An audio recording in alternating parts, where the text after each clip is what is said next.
पुष्पा को नेशनल खिलाड़ी समझे क्या? इंटरनेशनल है। Do you think you can stop me? Do you think you can stop me? No one can stop. Bollywood versus south की debate के बाद अगर सबसे बड़ा डिबेट किसी का होता है तो वो है तमिल वर्सेस तेलुगु इंडस्ट्री का। आज के टाइम में जहां तेलुगु सिनेमा से बाहुबली, आरआरआर और पुष्पा जैसी फिल्में 1000-1500 करोड़ का बेंचमार्क अचीव कर रही है, वही तमिल सिनेमा से कोई भी फिल्म 1500 करोड़ तो छोड़ो 1000 करोड़ का कलेक्शन भी नहीं कर पाई है। आज जहां तेलुगु इंडस्ट्री से अल्लू अर्जुन, रामचरण, जूनियर एनटीआर एंड प्रभास जैसे स्टार्स पैन इंडिया में अपनी फैन फॉलोइंग रैपिडली बढ़ा रहे हैं, वही तमिल इंडस्ट्री में थलापति विजय जो कि ऑलरेडी अपनी रिटायरमेंट अनाउंस कर चुके हैं, उनके बाद तमिल इंडस्ट्री से कोई भी बड़ा चेहरा पैन इंडिया के लिए नहीं दिख रहा। जब लोग पैन इंडिया का ठीक से मतलब भी नहीं समझते थे, तब तमिल इंडस्ट्री से रजनीकांत और कमल हसन सर जैसे सुपरस्टार्स को तमिल के अलावा हिंदी एंड अदर सारी लैंग्वेजेस में भी ग्रैंड सक्सेस मिल रही थी। लेकिन आज का सिनेरियो बिल्कुल अलग है। द हिंदू की एक रिपोर्ट के अकॉर्डिंग तमिल सिनेमा की अभी के टाइम में हालत इतनी ज्यादा बुरी है कि चेन्नई बेस्ड जीके सिनेमा के ओनर कहते हैं कि उन्हें 2024 में थलापति विजय की गिल्ली जैसी पुरानी फिल्म की री रिलीज से सर्वाइव करना पड़ रहा है। लेकिन बैक इन द टाइम जब बाकी इंडस्ट्रीज स्ट्रगल कर रही थी, कमल हसन की 1996 की मूवी इंडियन 50 करोड़ का कलेक्शन करती है, जिसमें से सिर्फ 15 करोड़ नॉर्थ बेल्ट यानी हिंदी ऑडियंस से आया था, और 200 करोड़ का माइलस्टोन अचीव करने वाली पहली साउथ इंडियन फिल्म भी तमिल इंडस्ट्री की दशावतारम थी। और इसी के बाद 2010 में तमिल सिनेमा से ही रजनीकांत सर की रोबोट आती है, जो फिर से 100 करोड़ का कलेक्शन करती है। लेकिन उसके बाद तमिल इंडस्ट्री की यही कंसिस्टेंसी कंटिन्यू नहीं हो पाई, बल्कि इनसे सीख कर Telugu, Malayalam and now Kannada industry इसी तमिल इंडस्ट्री को ओवरटेक कर चुकी है। तो क्या मान लिया जाए कि तमिल सिनेमा पूरी तरह से बर्बाद हो चुका है? क्या कभी दोबारा से तमिल सिनेमा अपनी लॉस्ट ग्लोरी वापस भी ला पाएगा? और किन वजहों से आज तमिल इंडस्ट्री अपने सर्वाइवल के लिए भी स्ट्रगल करती नजर आ रही है? कुछ रीजंस के साथ इस टॉपिक को डिकोड करेंगे आज के वीडियो में।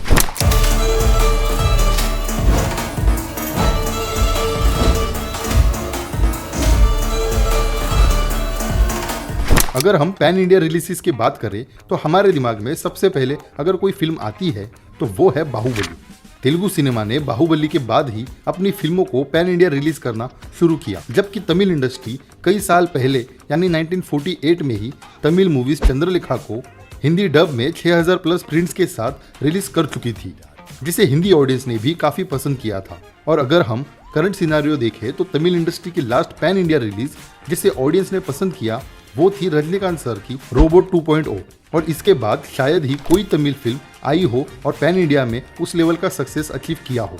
ऑन दी अदर हैंड आज के टाइम पर तेलुगु इंडस्ट्री से हर साल कोई ना कोई फिल्म पैन इंडिया लेवल पर रिलीज होती है, और उनमें से कोई ना कोई मूवी 500, 1000 एंड इवन 2000 करोड़ का माइलस्टोन भी अचीव कर लेती है। तो अब हालत ऐसी है कि तेलुगु इंडस्ट्री की कोई भी मूवी बस अनाउंस ही हो जाए, ऑडियंस तभी से उस मूवी के 1000-2000 करोड़ के कलेक्शन की गारंटी देने लगती है। बाहुबली 1 एंड 2 ने पूरे इंडियन सिनेमा के लिए एक नया एग्जांपल सेट किया। पेंडेमिक के बाद भी रिस्क लेते हुए पुष्पा जैसी मूवी को 50% ऑक्यूपेंसी पर रिलीज किया गया। सिर्फ 3 साल बाद अल्लू अर्जुन पैन इंडिया नहीं बल्कि ग्लोबल स्टार बन गए।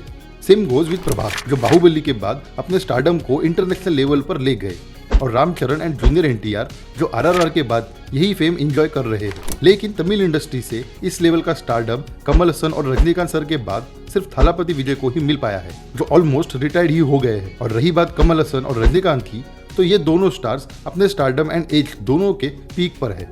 ऐसे में तमिल इंडस्ट्री का कंपटीशन सिर्फ तेलुगु इंडस्ट्री से नहीं बल्कि मलयालम, कन्नड़ा एंड इवन बॉलीवुड जैसी इंडस्ट्री से भी है, जिसके लिए इनके पास इनफ सुपरस्टार्स या ग्लोबल स्टार्स है ही नहीं। तमिल सिनेमा से सिर्फ वल्लीमई, PS1, PS2 और मास्टर जैसी कुछ ही फिल्में पैन इंडिया में रिलीज हुई। थलापति विजय की लियो को नॉर्थ इंडिया के नेशनल मल्टीप्लेक्सेस में रिलीज ही नहीं किया गया, और ये मूवी सिर्फ सिंगल स्क्रीन तक ही लिमिटेड रह गई।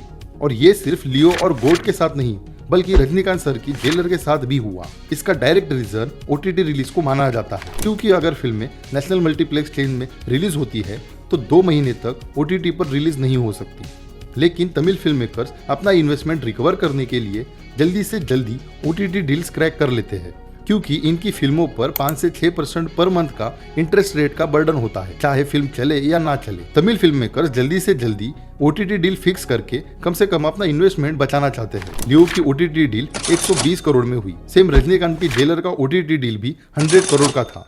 लेकिन जो सिचुएशन आज तमिल इंडस्ट्री की है वो हमेशा से तो नहीं थी। सिद्धार्थ जो एक तमिल एक्टर है, उन्होंने एक इंटरव्यू में बताया था कि 20 साल पहले जब लोग पैन इंडिया का मतलब भी नहीं समझते थे, तब कमल हसन सर ने 96 में इंडियन जैसी सुपरहिट मूवी दी। इसके अलावा चाची 420, हे राम एंड कई और आइकॉनिक मूवीज भी दी, जिन्हें ना सिर्फ तमिल ऑडियंस ने बल्कि पैन इंडिया ऑडियंस ने भी पसंद किया और आज भी याद रखती है। ऐसा नहीं है कि हिंदी ऑडियंस ने तमिल फिल्म्स देखना छोड़ दिया है। अगर ऐसा होता तो विक्रम, जय भीम एंड सुराराई पोट्रू जैसी मूवीज इतनी पॉपुलर नहीं होती, जिन्होंने बॉक्स ऑफिस पर भी अच्छा बिजनेस किया और OTT पर भी इन्हें काफी अच्छा सक्सेस मिला है।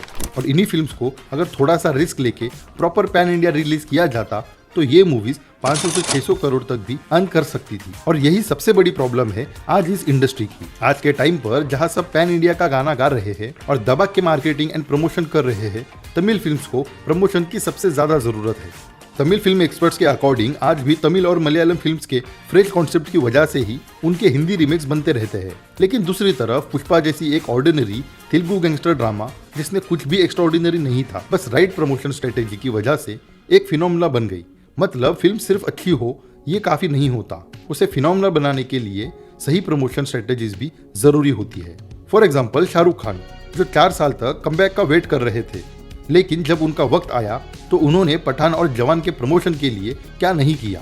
बुर्ज खलीफा पर अपनी फिल्म का ट्रेलर दिखाया, हर प्लेटफॉर्म पे हाइप क्रिएट की, मास और क्लास दोनों ऑडियंस को टारगेट किया और 2023 का पूरा साल सिर्फ और सिर्फ अपने नाम किया। मतलब इस साल में शाहरुख खान के अलावा कुछ और बात हुई हो ऐसा हो ही नहीं सकता। तमिल सिनेमा भी अगर ऐसे ही एग्रेसिव प्रमोशन करे तो दोबारा पैन इंडिया डोमिनेंस अचीव कर सकता है। शाहरुख खान ने बुर्ज खलीफा पर अपनी फिल्म का 3 मिनट का प्रमोशन करवाया, जिसके लिए उन्होंने ऑलमोस्ट 58 लाख खर्च किए। बाहुबली जैसी ब्लॉकबस्टर के लिए मेकर्स ने 30 करोड़ सिर्फ प्रमोशन पर उड़ा दिए। और RRR के टाइम पे तो पूरा प्रमोशनल कैंपेन ही अलग लेवल पे था, जिसमें मेकर्स ने ना सिर्फ पैन इंडिया बल्कि इंटरनेशनल ऑडियंस को तक टारगेट किया।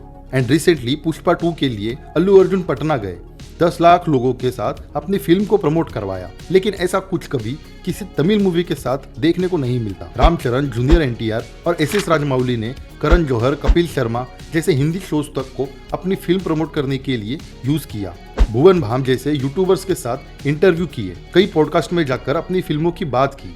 RRR की ऑस्कर जर्नी भी सिर्फ टैलेंट की वजह से नहीं थी। रूमर्स के मुताबिक RRR की टीम को 80 करोड़ सिर्फ ऑस्कर तक पहुंचने के लिए खर्च करने पड़े थे और प्रोड्यूसर DVV दनैया ने भी एक्सेप्ट किया था कि 80 करोड़ की मार्केटिंग की गई थी, तब जाके नाटू नाटू ने ऑस्कर जीता।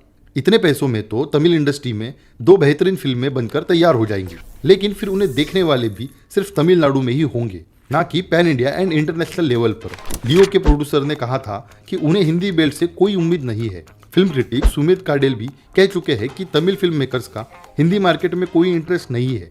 इसका result Tamil film Hindi market में पिट जाती है, क्योंकि अगर मेकर्स का हिंदी में कोई इंटरेस्ट ही नहीं है तो ऑडियंस भी तमिल फिल्मों में इंटरेस्ट क्यों ही लेगी। वलीमाई ने तमिल वर्जन में 150 करोड़ कमाए, लेकिन हिंदी में सिर्फ 10 करोड़। बीस्ट जो KGF 2 के अगेंस्ट रिलीज हुई थी, सिर्फ 5 करोड़ कमा पाई। मास्टर और सुराराई पोट्रू जैसी ब्रिलियंट मूवीज थिएट्रिकल रिलीज तक नहीं ले पाई और सीधा OTT पर रिलीज हुई। तमिल सिनेमा सिर्फ कंटेंट के भरोसे नहीं चल सकता, उसे भी मार्केटिंग और प्रमोशन का पावर समझना ही पड़ेगा। तेलुगु, मलयालम और कन्नड़ा मेकर्स ने पैन इंडिया मार्केट को कैप्चर कर लिया है, लेकिन तमिल इंडस्ट्री अभी भी हेजिटेट कर रही है। ऊपर से Telugu film makers Bollywood stars जैसे अजय देवगन और आलिया भट्ट को अपनी फिल्मों में कास्ट करते हैं, वही कन्नड़ा फिल्मों में संजय दत्त और रवीना टंडन जैसे बॉलीवुड एक्टर्स को प्रोमिनेंट रोल्स मिलते हैं। और इसी स्ट्रेटेजी के साथ बाकी इंडस्ट्रीज भी अब पैन इंडिया ऑडियंस को टारगेट कर पा रही है। बॉलीवुड भी अपनी फिल्मों में तेलुगु डायरेक्टर्स और एक्टर्स को चांस दे रहे हैं। सलमान, शाहरुख, रणबीर कपूर जैसे बड़े स्टार्स आज तेलुगु इंडस्ट्री के एक्टर्स डायरेक्टर्स के साथ एक्टिवली काम कर रहे हैं। वही तमिल इंडस्ट्री के एक्टर्स बाकी सारी इंडस्ट्रीज में जाके काम तो कर रहे हैं, लेकिन बाहर का कोई बड़ा एक्टर इनकी फिल्मों में आकर काम करता नहीं नजर आता, क्योंकि तमिल फिल्म मेकर्स का विजन लिमिटेड है। वही तेलुगु फिल्म इंडस्ट्री अपने आप को pan India and world level पर एक पहचान दिलाने की कोशिश कर रही है। एज अ रिजल्ट आज तेलुगु फिल्मों की बात हर लेवल पर हो रही है। इनके बॉक्स ऑफिस नंबर्स बॉलीवुड को तक पीछे छोड़ चुके हैं। एक्टर्स स्टार से ग्लोबल स्टार्स बन चुके हैं। डायरेक्टर्स, राइटर्स, म्यूजिक कंपोजर्स, हर कोई एक पहचान आइडेंटिटी मार्क बना चुका है एंड इसीलिए आज ये इंडस्ट्री रिस्पेक्ट की हकदार बन चुकी है। और अगर तमिल सिनेमा को आज के टाइम पर किसी चीज की सबसे ज्यादा जरूरत है तो वो है विजनरी डायरेक्टर्स।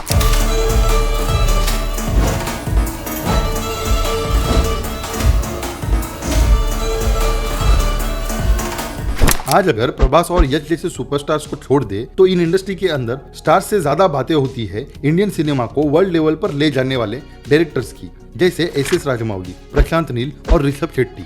लेकिन ऐसा नहीं है कि तमिल इंडस्ट्री में इस लेवल के डायरेक्टर्स नहीं है। अनलाइक बॉलीवुड, तमिल सिनेमा के पास आज भी साउथ की चारों इंडस्ट्रीज से बेहतर डायरेक्टर्स प्रेजेंट है, बट उन लोगों को वो प्लेटफॉर्म नहीं मिल पाता जहां पर वो अपना ट्रू पोटेंशियल प्रूव कर पाए, या फिर उसके लिए वो उतनी मेहनत या कोशिश ही नहीं कर रहे जितनी तेलुगु, मलयालम एंड कन्नड़ा इंडस्ट्री के लोग कर रहे हैं। हाँ, तमिल इंडस्ट्री में कुछ एक्सेप्शंस भी है, जैसे एटली कुमार एंड लोकेश कनगराज, जो अपनी फिल्मों को पैन इंडिया लेवल पर ले जा रहे हैं और अदर इंडस्ट्रीज के एक्टर्स के साथ भी कोलैबोरेट कर रहे हैं। इवन आज भी पैन इंडिया सिनेमा के अंदर एस शंकर, मणिरत्नम, AR मुरुगदोस, एटली कुमार और लोकेश कनगराज जैसे डायरेक्टर्स है जो तमिल इंडस्ट्री में ऑलरेडी काफी अच्छा काम कर रहे हैं।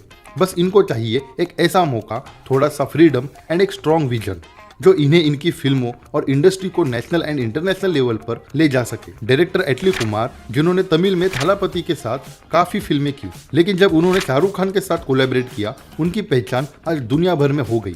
अगर बाकी सारे डायरेक्टर्स भी इसी बात को फॉलो करे तो तमिल सिनेमा बाकी सारी इंडस्ट्रीज से कई ज्यादा आगे जाने की पोटेंशियल जरूर रखता है। और अगर आने वाले कुछ प्रोजेक्ट्स देखे, लोकेश कनगराज भी आमिर खान के साथ कोलैब कर रहे हैं, which is a positive sign for Tamil cinema and directors जो अपने विजन को अब तमिल इंडस्ट्री से बाहर ले जा रहे हैं। होपफुली ऑडियंस को आने वाले टाइम में डायरेक्टर्स, एक्टर्स एंड इंडस्ट्रीज के कुछ ऐसे अनएक्सपेक्टेड कोलैब्स देखने को मिले जो इससे पहले इमेजिन करना भी हमारे लिए इम्पॉसिबल था। और सिर्फ बॉलीवुड एंड तेलुगु ही क्यों, बल्कि इंडिया की हर इंडस्ट्री, हर एक्टर, हर फिल्म उस लेवल पर जाए जहां उस इंडस्ट्री और देश का नाम रोशन हो।